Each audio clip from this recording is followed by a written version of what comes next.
श्रीमद्दक्षपुरीवास भीमेश्वर महाप्रभो भवच्चरण सान्निध्ये सुप्रभातं मयार्पितम्।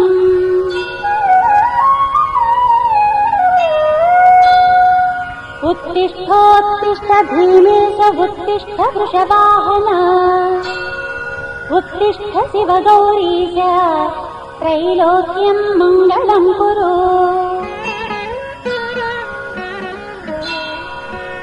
जय दक्षपुराधीश जय श्री वृषभध्वज जय माणिक्यदेवेश त्रैलोक्यं मङ्गलं कुरु।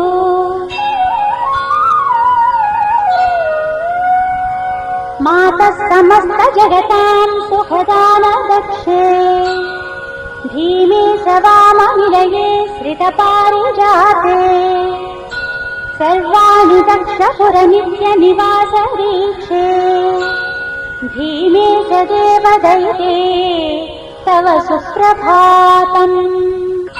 तव सुप्रभातमरविन्दलोचने भवतु प्रसन्नमुखचन्द्रशोभिते विधिवासुदेव वनितादिपूजिते शिवनामदेवदैते तव सुप्रभातम्।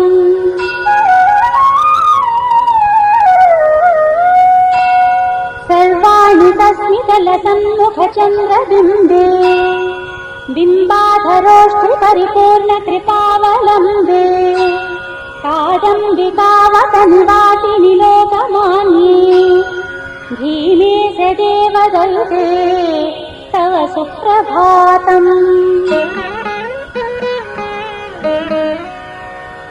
सम्पालपाङ्गि शुभकारिणि सातकुम्भ शुम्भप्रभा जय विराज दुरोजयुग्मे शर्मप्रदायिनि शशाङ्ककलावतंसे भीमेश देवदैते तव सुप्रभातम्। देवेन्द्रमौलिमणिरञ्जितपादपद्म सर्वाप्सराभिनयशोभितचत्वरान्त भक्तातिपर्वतसुवज्रशिवेश शम्भो श्रीभीमशङ्कर विभो तव सुप्रभातम्।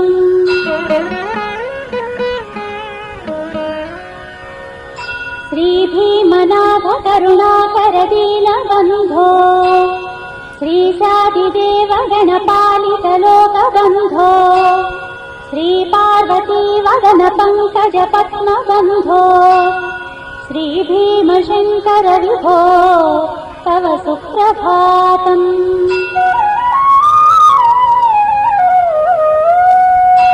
ब्रह्मादिदेवनुत देव गणाधिनाथ देवेन्द्रवन्द्य मृदुपङ्कजपादयुग्म देवर्षि नारद मुनीन्द्र सुगीतकीर्ते श्रीभीमशङ्कर विभो तव सुप्रभातम्।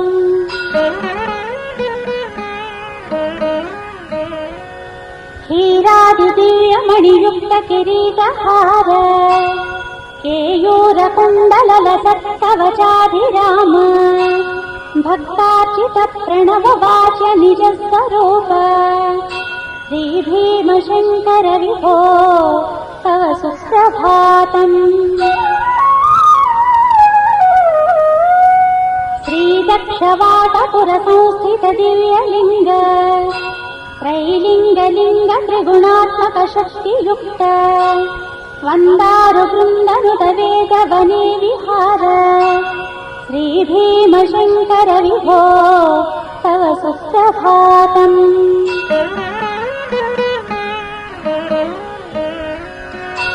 पञ्चाक्षरादिमनुमन्त्रितगाङ्गतोयैः पञ्चामृतैः प्रमुदितेन्द्रयुतैर्मुनीन्द्रैः पट्टाभिषिक्त हरियुक्त शिवासनाथ श्रीभीमशङ्कर विभो तव सुप्रभातम्।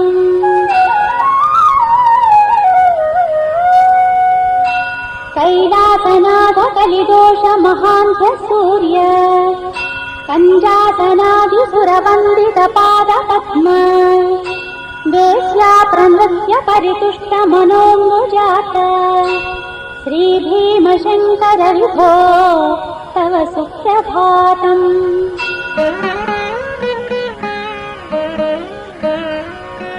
अग्रे वसन्ति तव पादतलेषु भक्त्या दिक्पालकादिनयनम्रशिरः प्रयुक्ताः शम्भो महेश इति देव वदन्ति यं त्वाम् श्रीभीमशङ्कर विभो तव सुप्रभातम्।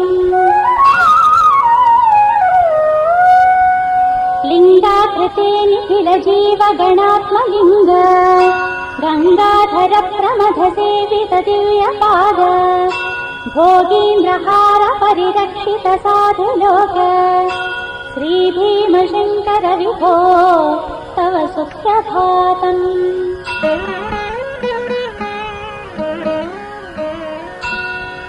शम्भो शशाङ्कधर शङ्कर शूलपाणि स्वामिन् त्रिशूलधर मोक्षद भोगदायिन् सर्वावतारधर पालित जीवलोक श्रीभीमशङ्कर विभो तव सुप्रभातम्।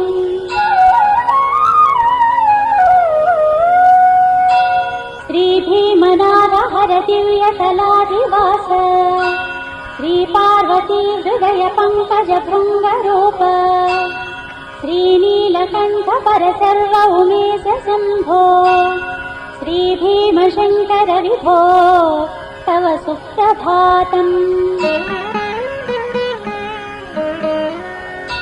कन्दर्पदर्पहर कञ्ज भवादिवन्द्य गौरी कुचाम्बुरुह कुक्मललोल दृष्टे भद्रप्रदातु भव भक्ति सुलभ्य देव श्रीभीमशङ्कर विभो तव सुप्रभातम्।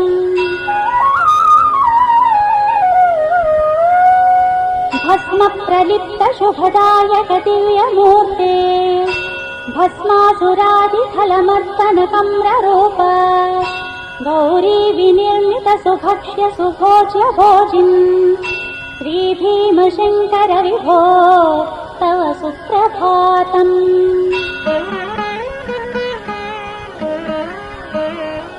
नन्दीश वाहनरकार्णव कर्णधार नारायणादिसुर संस्तुत दिव्यनाम श्रीदक्षवाटपुरि निर्मित दिव्यसौध श्रीभीमशङ्कर विभो तव सुप्रभातम्।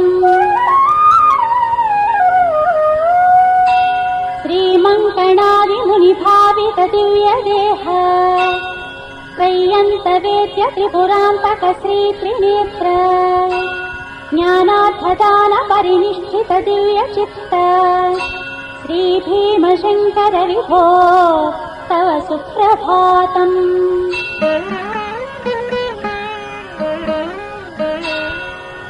व्यासादिपण्डितवरस्तुत दिव्यचित्त भक्तादि दिव्यपदवी प्रदभासुराङ्ग संसारसार शिवशान्त स्वरूप शम्भो श्रीभीमशङ्कर विभो तव सुप्रभातम्।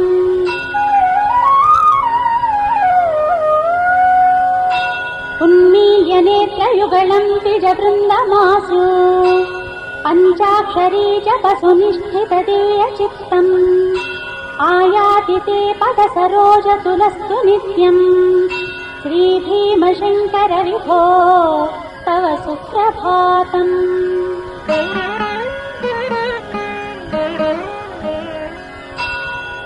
तन्त्री निबद्ध स्वरयुक्तवर्णा गायन्ति ते दिव्यचरित्रमालात् भक्त्या नितान्तं भवनारदाद्य धीमे स भूयात् तव सुप्रभातम्। श्रीकाळि सत्काम्या सुपारिजात श्रीविष्णुचक्रप्रद भव्यतीर्थ श्रीसूर्यहस्तार्चित दिव्यपाद धीमे स भूयात् तव सुप्रभातम्।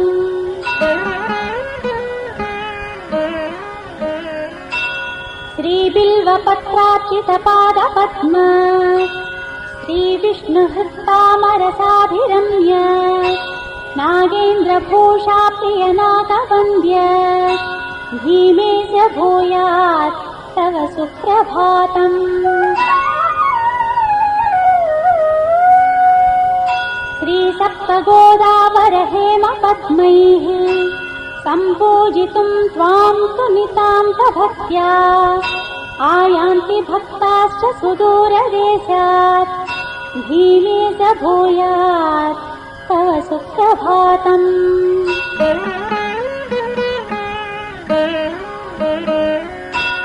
श्रीसप्तगोदावरपूतनीरैः मूर्धाभिषेक्ते स्तरमङ्गलाङ्ग शम्भो महादेव जगन्निवास धीमेश भूयात् तव सुप्रभातम्।